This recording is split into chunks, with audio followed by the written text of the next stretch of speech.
Hey everyone, welcome to Contra Thoughts. I'm Richard. This is episode 5, Immigration a Good Thing? Question mark. Up next.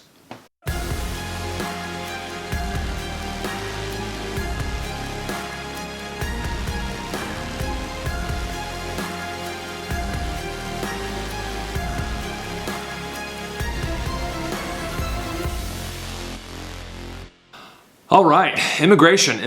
That is a topic, a hot topic, a button issue that people like to poke and press.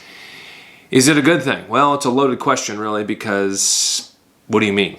Is it legal? Is it illegal? Where are you immigrating from and where are you immigrating to? I have a story in front of me from BaptistPress.com, part of the SBC Life, my denomination. No, I don't own it. I'm part of it. A lady named Irma Moss, president of the Florida Women's Missionary Union there in Florida. She remembers being in Cuba as a young girl. She's probably advanced in years and maybe in her 70s now, it appears, in the 1950s where the commies were taking over. Everything was shifting from one thing to another thing. Communist revolutions happen. There's a door or a window that's open and it slowly closes, whether it's a day or a week or so, maybe longer. There's an opportunity for you to get out of Dodge.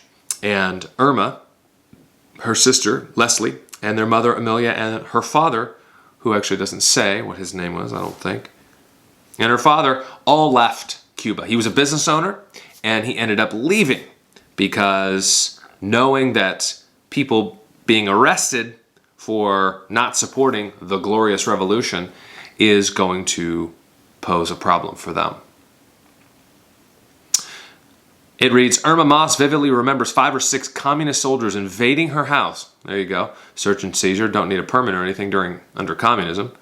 Whisking her father off to jail in the wake of the Cuban Revolution. This was more than 60 years ago. It was traumatic, life-changing experience that frightened the 8-year-old. So she's 60, almost probably 70 now. Moss's life journey eventually led her to her current leadership as the State Women's Missionary Union president for the Florida Baptists. This is great. This is a classic story of American dreams come true. Most people don't pay attention, though, or think about we should either welcome all immigrants because we have a border crisis at the very moment that I'm recording this, and we've had a border crisis, honestly, for a long, long time. But whether it's Biden or Trump or Obama or Bush, there's a crisis at the border, right? We had to build a fence, and they don't really build a fence. It's a wall and this and that. But why are people leaving Mexico? Why are people leaving Guatemala and Venezuela and Panama? Why are people leaving Cuba? That's what I want to look at.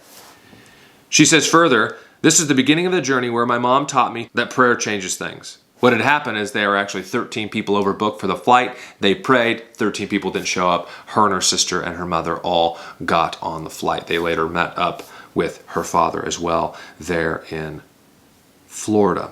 Doors opened in America, the article says. God was in control, she affirmed. Great. Sovereignty of God. There you go. My mom and dad always looked to God's will. This goes, again, for parents raising godly children, having a robust faith in the God of creation, not a robust faith in your church or in your denomination or in the government, oh, heaven forbid that, but in the Lord of creation. The doors closed in Cuba, but doors opened in America. I bleed red, white, and blue. I've lived in the American dream, she says. So again, this is a very patriotic Cuban heritage woman. She's born in Cuba. She loves America.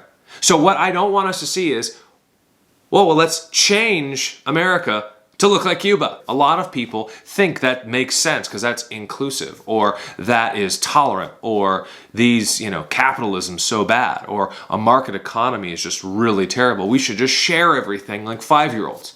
Well, I have children and that wouldn't work. Having everyone be like a 5 or a 10-year-old, you don't want it, trust me.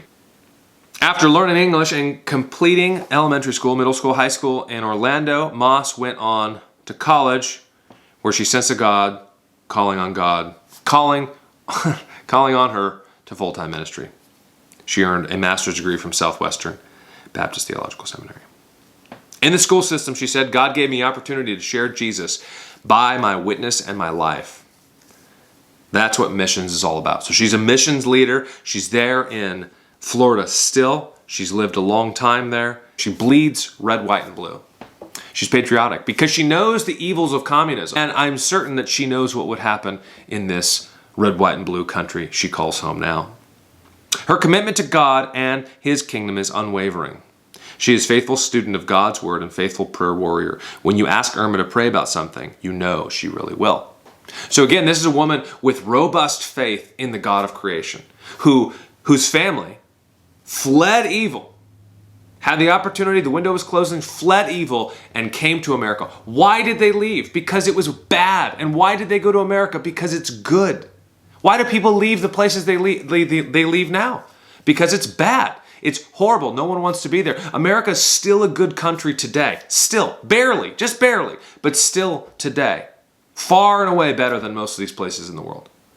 Far and away better than the places that many people call home. And they leave and they immigrate here. That's why we're a country of immigrants. Now that doesn't mean we open up our arms and say, everyone come on in, just make yourself at home. No, do you do that at your house? Do you just leave your door unlocked and say, hey, no big deal. If somebody wants to come in and help themselves, that's fine. I don't need to know them. I don't need to know if they're dangerous. I don't need to know if they've committed any felonies. I don't need to know what their intentions are. Just come on in. I'm open. In my neighborhood, there's lots of, wherever you're from, whoever you are, this and that, we love you, you're welcome, blah, blah, blah. This kind of just schlocky, schmaltzy just stuff. And I'm so tempted to find someone who looks not like me and have them speak broken English, like knock on the door and have speak broken English and say, home, sign, can I come in? Can I live here? Because they wouldn't do it. I mean, there's man on the street interviews where people are talking about that very thing, and they have the immigrant there, and they're like, oh, what do you think about immigration policy? Oh, yeah, I think it's this and this and this, and they support it, quote unquote, and people should take people in, and people should do their part. So they say, oh, you can do your part, and every single person says no, because it's all talk. People have left burgeoning communism and full-fledged communism all over the world to come to America. Don't change America. America's got problems, but there's far worse problems, far worse places around the world than this beloved red, white, and blue United States. Now, this is just a launch pad, this article here, to see that, to understand immigration, that we shouldn't just open people and just say, come on in, or also stop them and say, get out, you don't look like me. No, we are a nation of immigrants, but immigrants coming through legally doing the necessary process and means of which the immigration requires. People want to assimilate. People want to be American. That's why they come here. I'm third generation. I was born in America. My parents were, and most of my grandparents were. But I have very relatives not that far off that were not. They were, in fact, living in other countries. And they came to America, just like yours did too. So my goal is to help you be against the world for the sake of the world. That's why I do this. Even here, check out other videos as I post them. I do videos every Wednesday and Friday on this blogcast. But until next time, don't forget to be against the world for the sake of the world. Take care.